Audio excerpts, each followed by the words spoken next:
I am Dominic Bytes. Welcome to another episode of Byte Club Cinema.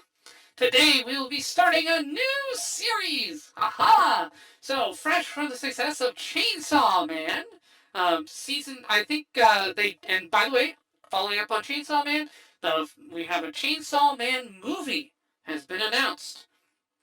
So they will be taking the Riza arc from the manga and turning it into an entire movie. So my prediction at the end of Chainsaw Man episode 12 is wrong. We're not going to have Riza as the first half and then the Hell arc as the second half. We're going to get Riza as a standalone movie following up Chainsaw Man. So that's apparently Mappa's next project. Now that Jujutsu Kaisen season 2 is done, they're going to work on that movie. So, hey, are you excited for the Chainsaw Man movie, Diesel? Yeah, I'm excited to see Denji take on Lord Frieza. Should be a fun fight, especially with Frieza's new form. Not Frieza, Riza. Okay, but anyway. No, I heard you, but it sounded like you said Frieza, so I thought I'd take the piss out of you. Man, okay. Well, hey, if we're real lucky, the main benefit of them going the movie route to the TV route, maybe we'll get boobs. Because in the manga, Riza gets naked, like crazy naked, multiple times in the manga. She gets naked a lot. It's one of the cool things. She also doesn't wear panties when she's fighting, which is also really hot. So if it's a movie, maybe Mappa can make it more mature. Because a TV show, even Japanese TV, they have started to frown on showing nipples and boobs. Even though they just frown on it now these days. They didn't used to. But hey, in the movie form, they could maybe push it into R-rated. I mean, it's going to be an R-rated movie for violence anyway. Might as well throw some nudity in there. I'm fine with that. Yeah. Make the bomb devil naked. Oh, no, they definitely can. Yeah. Hopefully. Remember, kids, if you're doing a TV show and they start restricting your shit, start going to movies, because that's what Jackass did. Yes, exactly. And hey, maybe if we're really, really lucky, maybe they'll give us a bonus hot bath scene of Makima or something like that. It's like, the movie plays out, and then halfway through, here's Makima in the shower for no specific reason. We just wanted to draw Makima naked in the shower. There you go, kids. Enjoy. All right, resume. Not better yet. The end credits is just a hentai between her and Denji playing. Yeah. And then Denji wakes up and it turns out it was a dream. Yes. Take that one. There was that one hentai artist who actually drew the office encounter and actually had it keep going, so they actually had sex. He animated. It's really well animated too. But have that as the end credits. Yes, there you go. Oh no, that would be a fun twist. But I could totally see Denji dreaming hentai thoughts of Makima. Yes, that actually honestly makes total sense. I'm looking forward to that movie. So now, in the meantime, of course, since that's going to be the next Chainsaw Man thing, well, we don't have that now. So what are we going to do in the interim? Well, we're going to watch Saga of Tanya the Evil, everyone's favorite World War I isekai. I believe it's the only World War I isekai. I might be wrong on that, but it is a World War I isekai, and this is highly beloved. This is probably in my top 5 isekais. I need to think exactly what my top 5 isekais are. Log Horizon, I know, is my number 1. But I know Sense of a Bookworm and Tanya the Evil are definitely up there as well for overall quality. Overlord season 1 was pretty high, but it dropped off. Shield Hero used to be pretty good, but it dropped off in quality. But Tanya and A Sense of a Bookworm have really maintained their quality, and Log Horizon is just the best isekai of all time, hands down. But I'm trying to think. Yeah, I'd have to think about what other two. I don't know. Have you seen enough isekai anime to have a ranking yet, Diesel? It's me. I haven't watched any anime. I know what an isekai is. You get transported to another world, and protagonist gets his own harem. That I'm pretty well on the mark on that, right? Often, not always, but often. Faraway Paladin, the hero, actually very pointedly does not get a harem. Like he has a couple goddesses interested in him, but no one he can actually bang. And the goddesses even tease him over the fact that, hey, why aren't you getting a girlfriend? Like you should be like having kids by now. And he's like, stop, please. But like everyone else around him is getting girlfriends, and he's like the only single dude, and it's hilarious. uh, but um, but yes, harems are quite common. Yes, that is true. But yeah, okay, all right. Well, that's funny. Like everybody else is getting laid, and why aren't you? Shut the fuck up. Yeah, Just yeah. That actually comes out in the last episode of the second season there. For Faraway Paladin. Yeah, yeah, actually, okay, yeah, Faraway Paladin would be in the top 5. Yeah, based on the quality of that thing, because it is an isekai. That would probably be in there. Um, Probably not above Tanya. Maybe above the Sentence of a Bookworm, though. Man, that's a close call between those two. The Sentence of a Bookworm is another truly excellent work. Truly excellent. Just absolutely superb. Hmm. Okay, but yeah, so Faraway Paladin will also be top 5, I could say. So here you go. So you haven't seen a lot, Diesel? Well, I am trying to feed you good stuff. I don't want. There's a lot of trash isekai out there, as you probably know. Isekai has a bad rep for a reason, and just follow a reason. It's a lot of bad stuff out there. But I'm trying to make sure to expose you to the good stuff first. So, Saga of Tanya the Evil. Let's see. Now, background on it. Let's see. So this started, I think, 2010. First came out in 2010. The As of currently, it's got 14 volumes. So it's a light novel series. It's been adapted into a manga, and now it has an anime. So it has 12 episodes of the anime, an OVA, which is a 13th episode essentially, and then you have a movie. And we'll be doing all of those in the course of this. The other reason we're doing this one now, here at the start of 2024, Season 2 has been announced. So Season 2 of Tanya has been announced. It's in development. We don't know when it's going to come out. It was supposed to come out last year, but because of Japan and COVID, it keeps being delayed and pushed back. Hopefully, it will come out here in 2024. It has not been announced for either the winter or spring cores, so maybe it'll come out in the summer, maybe it'll come out in the fall. Don't know. When it comes out, we will do that. Diesel and I will cover it week to week. That is a very high priority. So we're just getting season 1 done essentially to prepare for season 2 of Tanya dropping some point this year, maybe 2025 if we're really unlucky, because it's been a couple years since they announced the second season. But yeah, this has come out a while. The art style is very different between them. You have a very different art style between the light novel, the manga, and the anime. Manga and light novel are kind of similar in terms of how they draw her. The anime goes a really different direction, and I don't mind it. Tone is also very different. I read the manga for Tanya. The manga is a lot funnier. There's a much heavier satire and humor element in the manga that's probably in the light novel. The anime is much more serious by comparison. Again, I don't mean this in a bad way. Like, I enjoy the manga and I enjoy the anime. The two, to me, are both a lot of fun.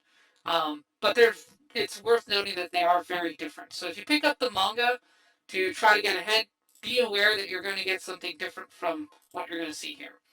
Alright. Usual caveats apply.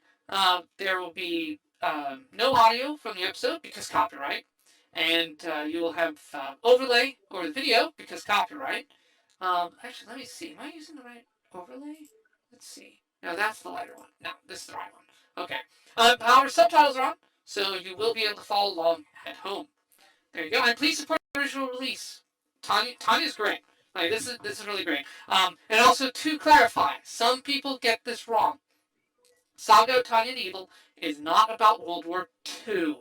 Some people think that this thing is about Nazis. It is not. This is very, very explicitly World War One. This is Kaiser Wilhelm's Germany, not, the guy with the funny mustache Germany. Okay? It's not that one. It's World War One, not World War Not II. Charlie Chaplin when he got into politics. Right. This is not political Charlie Chaplin Germany. This is again, Kaiser Germany, Imperial Germany, not what happened later. So just want to clarify that now. Again, a lot of people get that wrong for some reason. Maybe because of uniforms or something like that. I don't know. But yes, it is not that. It is World War I Germany, which is far less controversial politically. All right. You all set, Diesel? Yeah. All right. Let us begin the mayhem. 3, 2, 1, go! All right. I haven't seen this series in a while myself. Now, the voice actress for Tanya in the Japanese is also very, very well known. She's amazing. That is Aoi Yuki, and she does different, um, so many different roles. But it's funny whenever she does a child role now, you can hear Tanya come out.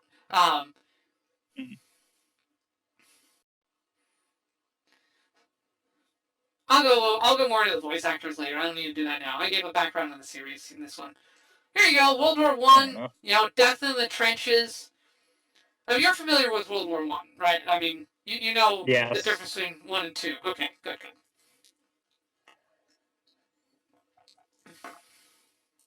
Trench warfare was, if I remember correctly, was commonly used during 1, compared to 2 is when the Germans invented Blitzkrieg. Right. Yeah. World War II is when trench warfare fell out of style. Yeah.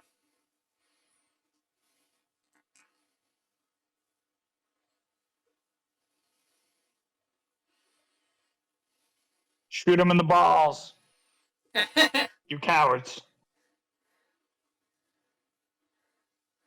Okay, so there is magic or sort of future tech. Yeah. So this is World War I with magic. Fair enough. Important difference.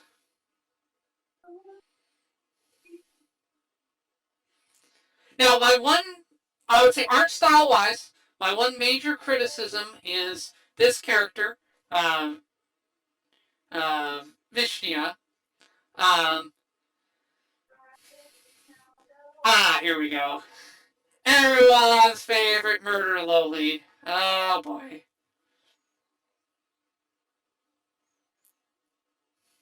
Glory to the fatherland. Nuke. I will vaporize you in the name of the fatherland. Yeah. Yeah, she and Tanya and Megaman would get along splendidly over explosions.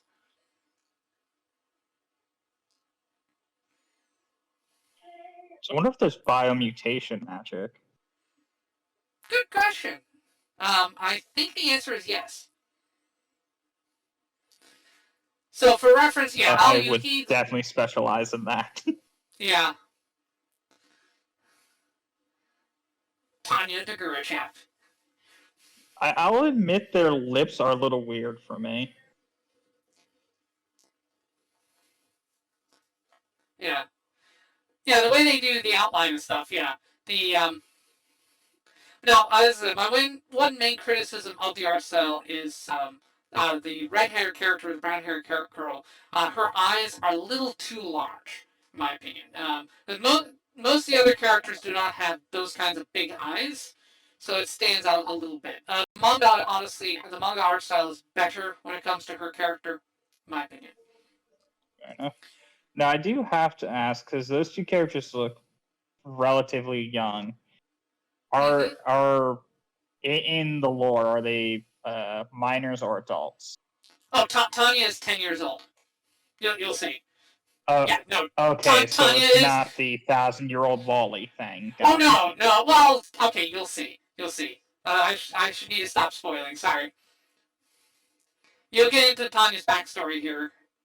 But yeah, there you go. There's your world lore. It's the beginning of a world war. You have the equivalent of Imperial Germany here, going to war with all its neighbors. Big and strong. Different names. So Germany here is not called Germany. It's a German equivalent. So you have the North, which is the Scandinavians. So this is an alternate Earth, essentially. Alrighty. All right, so these are the top brass. I assume that's supposed to be. What the fuck was I thinking of with that stash? It's not Stalin. No, he is not That's Stalin. Yuki. There is a Stalin equivalent in this anime. You will see him in the movie. Fair enough. He reminds me of a Russian dictator, though.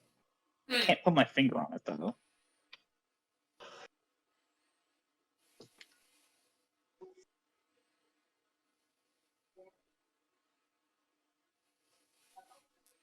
Yeah, Zitor. Yeah. So these three higher ups you will see on. So now, so a lot of this, by the way, is military strategy. You will see a lot of references to military tactics that are real and historical, which I really do appreciate in the writing. The person So who it's a writes, case of they still use tactics. It's just now there's magic. right, exactly. But essentially, that magic boils down to very advanced air support in some ways, and you will see that contrasted with air support too. It's the way they deal with the whole magic thing is really interesting. The Rhine Theater is a living hell. Which does beg the question: if there is magic, I wonder why they haven't gone into using necromancy. That would be huge on a battlefield. I don't. Well, you'll see the rules for the magic spelled out a little bit. I don't believe necromancy exists in this one. Like the mechanisms for magic, you will see. It's less magic and more psychic powers, things like that, like espers. Oh, okay, makes sense. Yeah. So it's closer to All you had to say was psionics. like psychic, and that immediately was like, okay, all right, I get it. Yeah, it's closer to psionics. There we go. Psionics is the proper term. All right. But yeah, spells are mathematical calculations. But you're getting backstory here as well on the. So they have shields, which.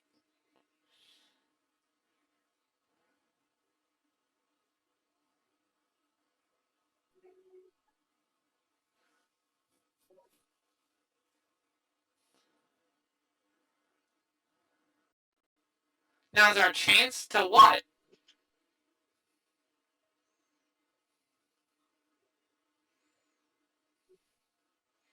No, that's not what your orders are. Yeah. Tanya's expression is like, you're not following my orders. I'm not going to tolerate that. Getting rid of artillery, by logical standpoint, getting rid of the artillery increases your odds of holding the enemy back due to the fact you will have less men being, forced into, pens.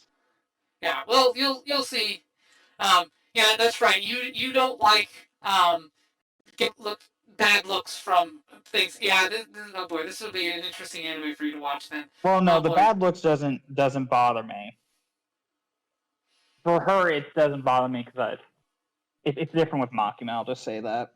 Okay. Because you also got to remember, I do have a bit of a romantic attraction to Makima, hence why I get that way. Yes. This is a child. Yes. Oh, yeah. We're trying to take out the artillery. Yeah, they're going to make the artillery.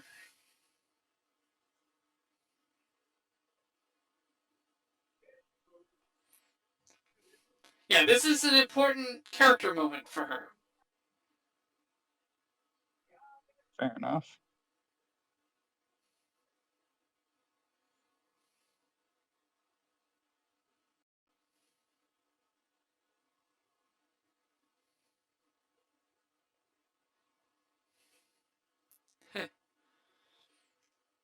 And she's like, you're making a mistake. You're making a horrible mistake. You don't know who you're messing with.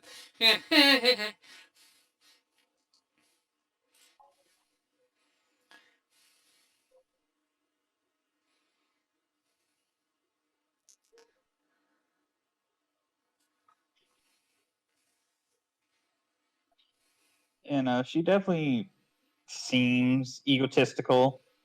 Yeah. Yeah, when she switches to child voice, that's when you know you have fucked up. You have fucked up immensely. You are in so much trouble. which I have and I got a bit of a dislike for her for that, due to the fact that not willing to deviate from a plan is a bad sign in general. Not willing to take in the current situation and to strategize off that. Very bad to follow somebody's orders like that. Yeah, you will. You will see the Yeah, they'll explain. They've been transferred to the real. Yeah, so those two got transferred to the rear.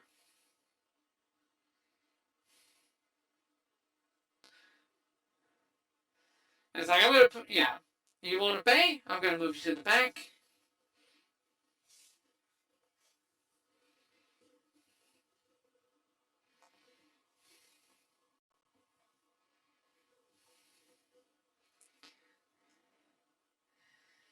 Sent to the rear. Oh, yeah, it's safe. Yeah, see, she was nice to them. I feel like that's going to end up being bad in some way. Yeah, you will see more. Like this first episode puts you right in the middle of the action. So I believe the second episode will take you back and fill in like what led up to this point here, and then you'll catch up, and then it'll show you after this point.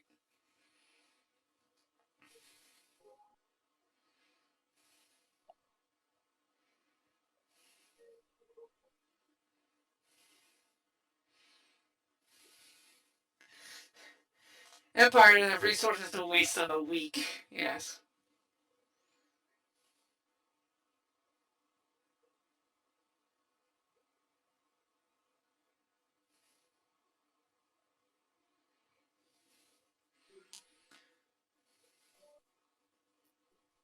Yeah, now all sides have mages, so mages counter other mages.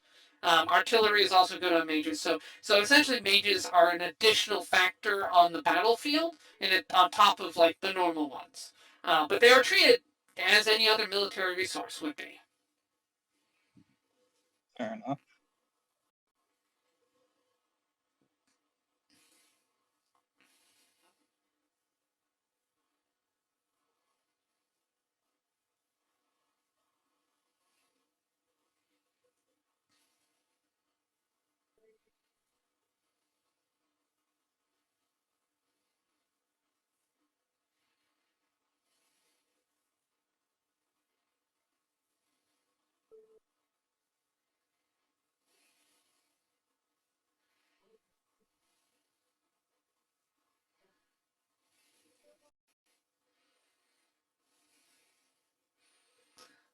Yeah,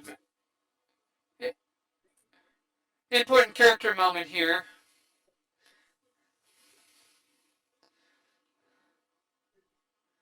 Yeah, she says, it's like, and yeah, Tanya was trying really hard to like keep him out of that because she's like, why are you dragging me into this? Why are you dragging me into this?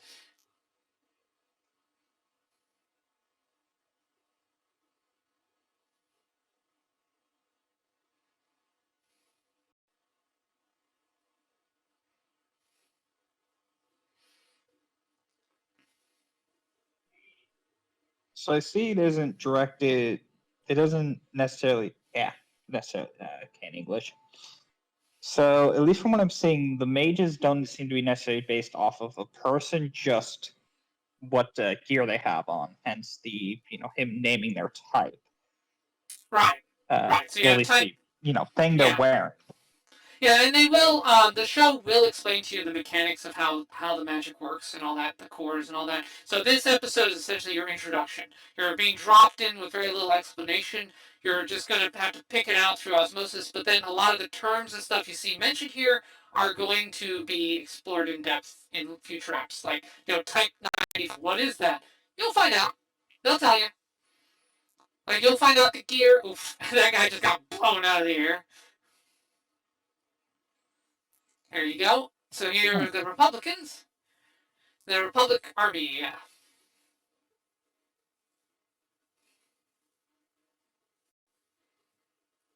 I believe there seems to be different ways of using it. Yeah, I think the Republican Army here are the French. I think these are the French.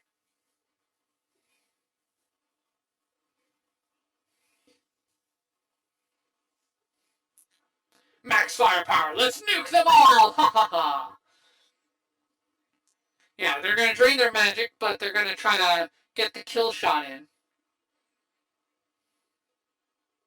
Alrighty, interesting. Oh, they may have taken him out too.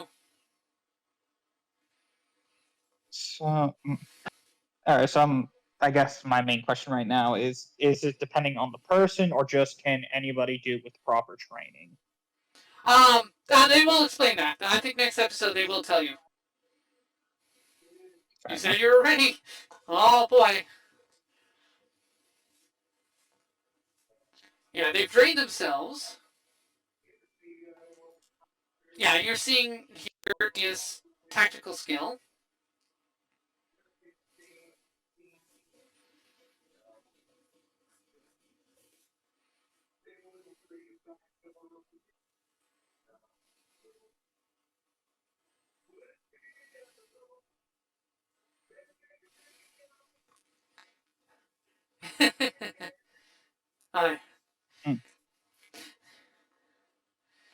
The music. Now, the other thing about Tanya, the music is amazing. Yeah. Now, they also explain, notice the little prayer she's saying, and then her eyes go yellow and she powers up. You'll find out more of what's going on there, too. That will be explained. I assume she has more magic to tap into than everybody else, potentially. Yeah, she is. Yeah. At this particular it's moment... either that or overclocking mechanism. Actually, wow, not bad. Yes, yeah, it is essentially overclocking, yeah. And she just nukes them. When they say the line "scary little devil girl," Tanya is who they mean. Because holy cow, yeah. I love the expression. The expressions on her face in the anime are wonderful, and I love the expressiveness. The animation does a great job with range of expressions in this. When she kills somebody, you see the satisfaction on her face from it. It's like, yeah, I wiped you out. Awesome. Yeah, you're just dead. Again, I also enjoy the way the aerial combat is. Yes. Yeah, you're also learning more here about her capacity, especially compared to the others. They have a max altitude, but she can keep going.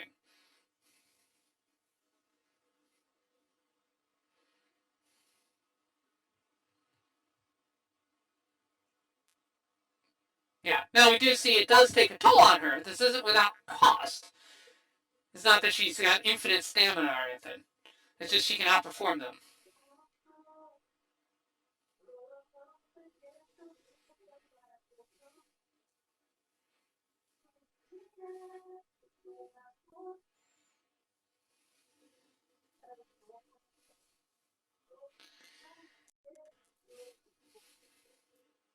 Yes.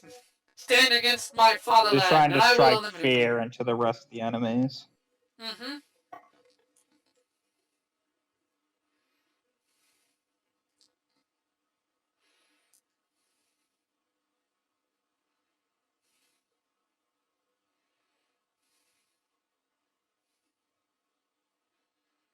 Oops.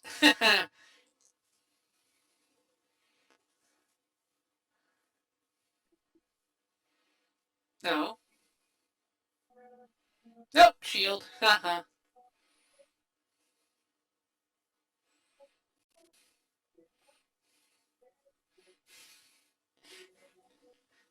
Yeah. She has advanced computing, essentially. So the way to think of the magic is think computers. Yeah, no, I could see that. Yeah. Oh, and I love this. The way they animate this is so good with the gears and stuff. I love it.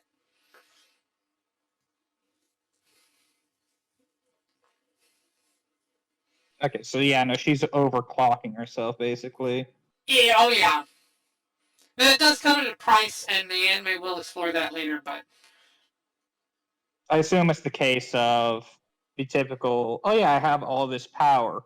but I have low stamina, so basically if someone's able to keep pace with her without exerting themselves as much, she's fucked.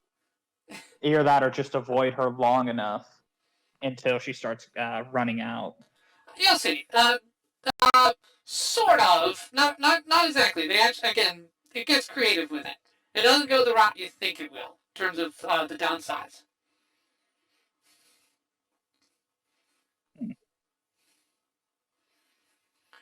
Yeah.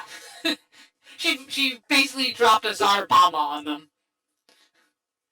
She made sure that even if they somehow survived the explosion, at least the initial explosion, they weren't going to survive the aftermath.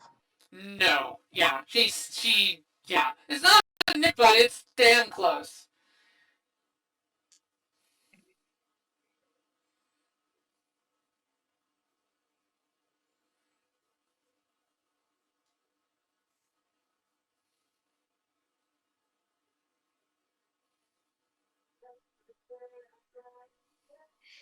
I am curious to learn the drawback of her claw, like doing all that shit. Yeah, you'll see it again. It all gets explained. But hey, good. Sounds like you want to watch more. Awesome. Yay. Yeah, that's very interesting. All right, Computation Jewel. There you go.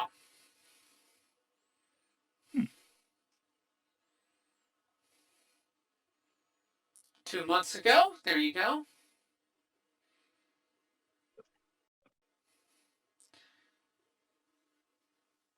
Yeah, Devil of the Rhine. Ah, such a cool nickname. So I see. So that's France. That was the French leader there. All right. Look, we all know the French are only good at killing themselves and not anybody else. Yeah, basically.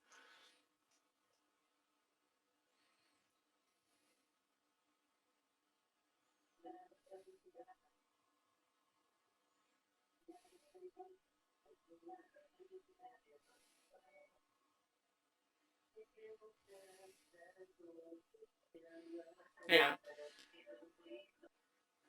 And it's like, wait. He's reading the report now. It's like, wait, what happened on the battlefield?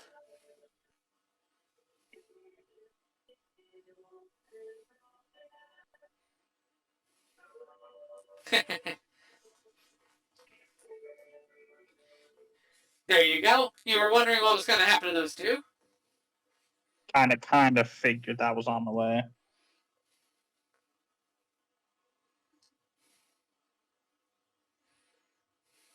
We later learned it was Dio who did this. Yes, it was me, Dio. Exactly.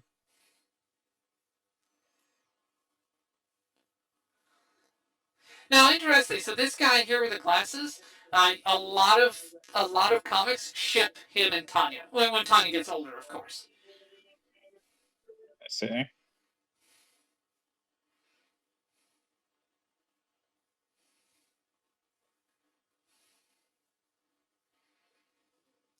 Pillbox doesn't know. It's an ideal target. Yeah. Yeah, oh, you wanted to die in glory? Sure, I'll have you die in glory.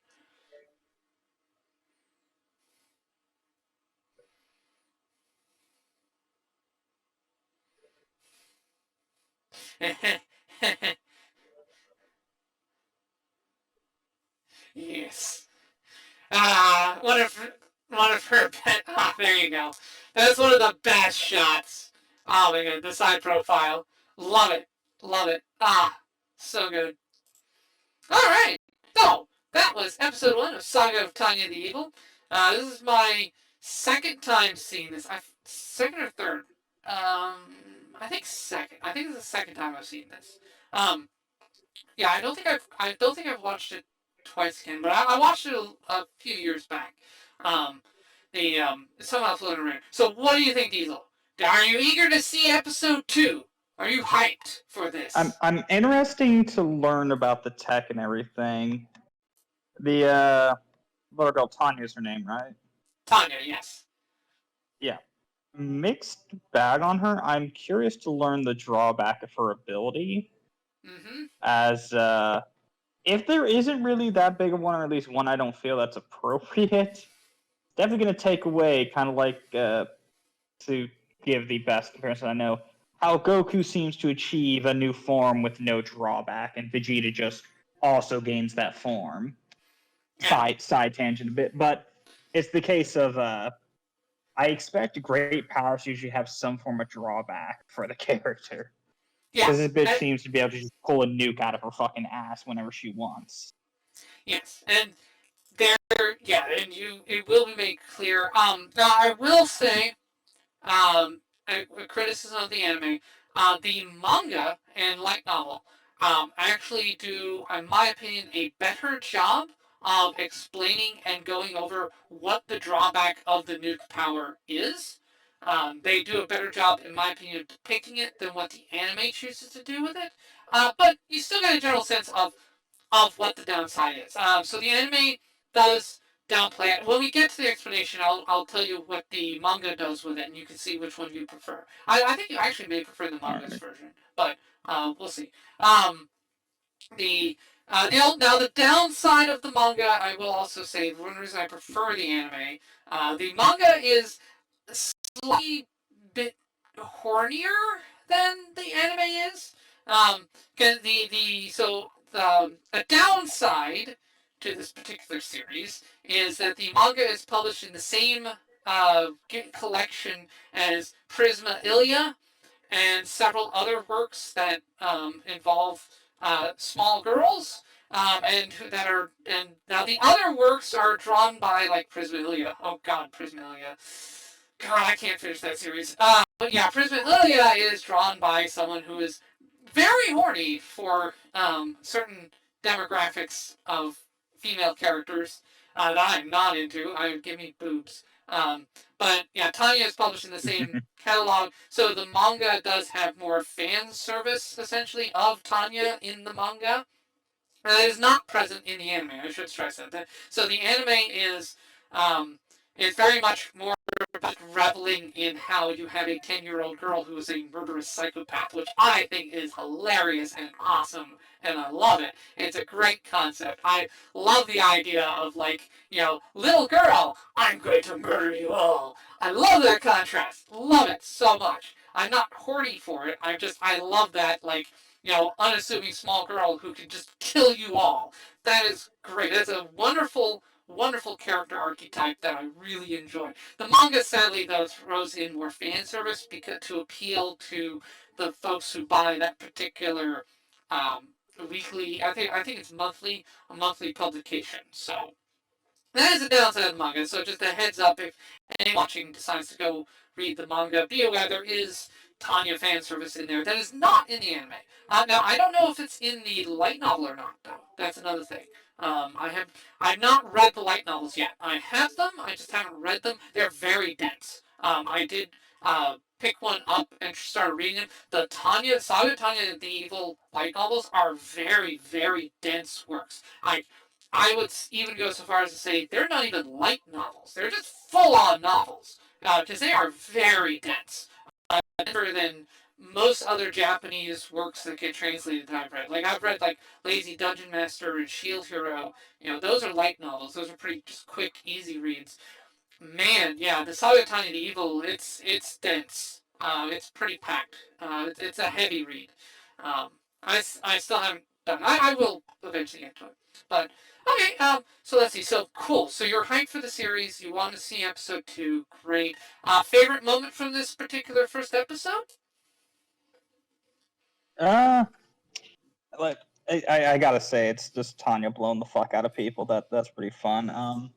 Good. Well, One I'm glad you drawback enjoyed so that. far is really that from episode 1, I'm really not invested in any of the characters. Really, the stuff is fun to watch, but Tanya as a character, for being a lieutenant, at least for my taste, way too strict. And in military, there is a thing where you don't have to suicidally follow orders from your higher up, and it's the case of in action, soldiers can choose to either obey or disobey certain orders depending on the thing. I don't remember everything about it, but basically there was a thing in the military where you do not have, like, your commanding officer can't be like, you, go run into that gunfire. You would be able to tell them, no, I'm actually going to go take cover and return fire. And the officer can't get you arrested for treason. Which, again, she didn't do, but to actively show her being like, oh, yeah, you didn't listen to my exact orders, I'm going to go get you killed now. Yes. It definitely, to me, it's just like, our protagonist is an egotistical asshole. Got it. Yes. Now, again, it's going to dive into tiny psychology here. There is a reason for what she does. There is a reason for it, and you will see that explored in the next episode. But yeah, she is. The first episode establishes if you disobey her orders, if you push back on her, she doesn't care. She'll just straight up murder you, like legally. She will legally murder you. Yeah, she put those two in the pillbox knowing they were going to die because she knew that pillbox would get hit. She knew they were going to just get wiped out. That's how she deals with insubordination. She just gets you killed. She does not care. She has absolutely no regard for any of the subordinates under her. Oh yeah, she is total psycho. It's great. Let's see. Oh, hey, Emerald Finder is in the chat. Hey there. Reason is stretching it. Reason. What? Sorry, what was that comment in reference to? Was it? Maybe in response to me saying, "Oh, there's a reason for it." Yes. There's a motive for it. There you go. But yes, the Tanya. Kind of, at least for her to be a protagonist for me. Again, they can kind of be assholish, but for me, it's just like, where's the redeeming quality? It makes me want to see her get her ass handed to her, or have somebody that's a higher rank than her just abuse the fuck out of her. With not like physically, but like demean her and shit, and her have to sit there and take it. Oh my. Again, it's because again, I'm not meaning this in any sort of tone like that. Again, it's just the case of I know. First episode, you've established no redeeming qualities, and she's shown, okay, cool, psychopath. Is that all of her character? No, there is more. There is more. But okay, interesting reaction to her. Not entirely what I was expecting, since she is a monster in human form. I thought it would be a slightly more intrigued, but that's okay. It's okay. It's interesting. You have a different reaction. Abilities are cool and stuff. Well, when it legitimately, like, if she's supposed to be the protagonist and like one of the main protagonists, I also will be looking into what do they have that's actually going to get me interested. Like Denji, weirdo, fucking technically a psychopath with some of the shit he does. Yet I like him because he's also relatable and has, not only relatable, but again, just he has redeeming qualities that I like. Her, again, somebody was insubordinate because he went to go kill artillery shells due to the fact that they were killing their men. I can see it happening. And her instant reaction is, you disobeyed orders. I'm going to go get you killed now. Mm-hmm. Yeah. That's also the case with those two being killed. They introduce them, then kill them off. Very much also shows, at least to me, you introduce them, I assume they may be part of the main cast. They were killed off. Doesn't give me hope for really any other characters to really survive long. And doesn't give me much reason to want to get attached to anybody. Of course, her and the girl survived, but yeah. I will. That one I will. I'll go ahead and spoil. Main cast does emerge. There does emerge. Those two were throwaway characters because this episode is set between two events. You have you're going to have a flashback now, starting with the next episode. You're going to see how she got here, what her origins are.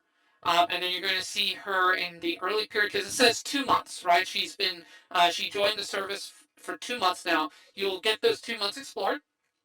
Then the consequences here of this performance she just did in the Rhine, just wiping out the enemy mage battalion on her own, that is going to lead to the next phase of her military career, and that's the phase where you will get the main cast proper introduced. So yes, those two were just throwaway characters, and it was also somewhat to reflect the fact that they do attempt minimal plot armor, somewhat, but but at a certain point the characters begin surviving just because they are so good at surviving that it would take a lot to kill them, and they're smart about it, so they are they become less likely to die at a certain point. So you will see that. You will see that. Competence is going to lead to them starting to live. It's just those two. You will find out those two were just incompetent morons, and that is also part of why. Yes, and Emerald does mention the OST. Yes, the soundtrack for this anime is insane, and I love it. My God, yeah, Tanya's theme in particular is amazing. I do love the music. The music is fantastic for us. I agree. I definitely agree. Yeah, well, welcome, Emerald. Glad to see you here. Hey, you finally posted the chat. I know you followed back in December. Glad to see you. Glad to see you here. Always appreciate someone new chatting in there. All right, so let's. Any final thoughts, Diesel, before we wrap up and get to the second episode? No, I pretty well said everything, and Okay. I know you were probably expecting like, oh, she's a little chaotic gremlin. Diesel probably love her. It's just like I can love them as long as there's also supporting cast or other cast of characters to also bounce that off of. Okay. Like you said, the main cast will emerge later on, but her as a solo character right now, with anything to bounce off of, it's kind of like, okay. Yeah, That's the best I can say. That's fine. Second episode here will give you more info on her, so hopefully that will help. Like in the first episode, I know when I first watched it, I was like, huh, what is this? It's like, okay, this is interesting. It got my interest, for sure. Like the first one, like the animation quality, the music, the setting, the aesthetics, the design, the contrast of, like, that's a young girl. Like, Aoyuki does a superb job as Tanya. Like, she's using her little kid voice. Aoyuki, of course, not a kid, but she has a very good young child voice, and she uses that for Tanya. And the way she twists her young child voice into sounding really, really evil is fascinating and very well done too. I will say, Aoyuki does a fantastic voice acting job on this. But yeah, the second episode really helps it because I watched the second episode pretty much right after the first. So let's end it here so we can get to the second one before I have to go to work. That way, at least got 2 episodes on your belt. But at least I will say it sounds like though the first episode did make you interested in watching more of the series. You may not love Tanya, but it does seem like you're interested in the series as a whole. Would you say that? Yeah. Awesome. Okay, that was definitely. All right. Well, let's end it here then. So many thanks to everyone who was in the chat for this. Sniper, Momo, Vix, Emerald. Thank you very much for stopping by. If you're watching this on YouTube on the pop, hey, I do this live. Come check me out. I'm usually Tuesdays and Fridays, sometimes on the weekends. I'm actually planning to start streaming more consistently on the weekends. I will probably start shifting from Fridays to Saturday and Sunday. So Tuesday, Saturday, Sunday streaming will probably become normal for me. Not immediately, but probably like towards the end of January, you'll see that shifting. Just so everyone knows. I'm going to be changing up my schedule at work. That's why. So then weekends off. Oh yeah, I'll take weekends off. Thank you. And then I'll try to keep Tuesdays though. All right, and come check me out live. Post in the chat. I don't bite. What did you think? What do you think of the first episode of Saga of Tanya the Evil? Have you seen it before? Is this a series you love, hate? I don't know. Post in the comments below. Give me some feedback here. All right, are you hearing Diesel make these comments and going, ah ha ha, Diesel, you know not what is in store for you? Kind of like I am. I'm trying really hard not to spoil Diesel. I'm trying so hard not to spoil Diesel on what's to come. I hope I'm doing a good job on that. I don't want to lessen the impact of some of the really cool stuff that happens in this series. It's so cool. Next episode, I'll go to Aoyuki a bit more in the next episode in terms of her background. All right, this is Dominic Bytes signing out. When next we meet, may your robot body be fully charged. Also, hi, Dominic! Hey, Dominic Bytes. Welcome. Welcome on by. Yes, welcome to the stream, Dominic Bytes. Hopefully everything works out for you, buddy. Welcome to stream, Dominic! Hi, Dominic. Dominic says, hey, yo, Dominic, how's your day going? Glad you can make it. Hello, Dominic. Dominic Bytes. What's up, Dominic? Welcome in, welcome in, welcome back to the lab. How are you doing today? How are you doing, Dominic? How's your day been, bro? You doing good? Hello, Dominic. Hello, darling. How you doing, darling? So hello, Dominic. How are you doing? Welcome in. Hello, Dominic. Dominic! Hello, Dominic. I hope you're doing good today. Dominic, hello. Hello, Dominic Bytes. Hi. Hello, Dominic. How you doing?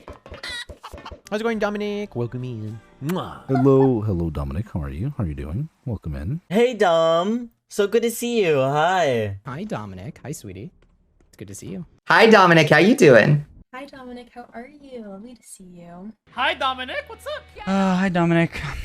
Hi, Dominic Bytes. Hi, Dominic. How you doing? Hi, Dominic. Hi, Dominic. Dominic, hello. Hello, Dominic Bytes. Hello. Dominic Bytes. Hello. Hey, Dominic. How you doing? Dominic, thank you. Can you stop slamming shit? Hey, Dominic. Dominic Bytes, how's it going? Wee! Hello, Dominic Bytes. Hello. What's up, Dominic? How are you, man? Hey there. Hello, Dominic. How you doing, darling? Welcome, welcome. Yeah? Dominic Bytes, you productive little devil. Dominic Bytes. Oh, it's you. How's it going, y'all? If you haven't already, definitely go check out Dominic Bytes, a super cool and lovely streamer. They're super cool.